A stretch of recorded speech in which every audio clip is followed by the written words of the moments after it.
ইসরায়েলে বড় ধরনের ক্ষেপণাস্ত্র হামলার জবাবে ইরানকে চরম মূল্য দিতে হবে বলে হুঁশিয়ারি দিয়েছেন ইসরায়েলি প্রধানমন্ত্রী বেনিয়ামিন নেতানিয়াহু। রয়টার্স জানিয়েছে, গতকাল ১ অক্টোবর মঙ্গলবার ইরানের হামলার পর মন্ত্রিসভার সঙ্গে বৈঠকের শুরুতে ইরানের বিরুদ্ধে হুঁশিয়ারি দিয়ে নেতানিয়াহু বলেন, আজ রাতে ইরান বড় ভুল করল। এর জন্য দেশটিকে চরম মূল্য দিতে হবে। তিনি আরও বলেন, ইরান সরকার আমাদের প্রতিরক্ষার দৃঢ় সংকল্প, আমাদের জবাব দেওয়ার দৃঢ় সংকল্প বোঝে না। অতীতে একাধিকবার এর প্রমাণ দিয়েছি। যে আমাদের উপর হামলা চালায়, আমরা তার উপর হামলা চালাবো।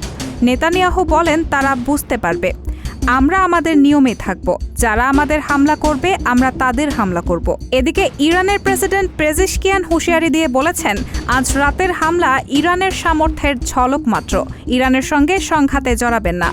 ইসরায়েলের প্রধানমন্ত্রী বেনিয়ামিন নেতানিয়াহুর উদ্দেশ্যে পেজেশকিয়ান বলেন, তার অবশ্যই জানা উচিত ইরান যুদ্ধবাজ নয়, তবে যে কোনো হুমকির বিরুদ্ধে দৃঢ়ভাবে দাঁড়াবে। রায়হানা মুন, সবার কথা।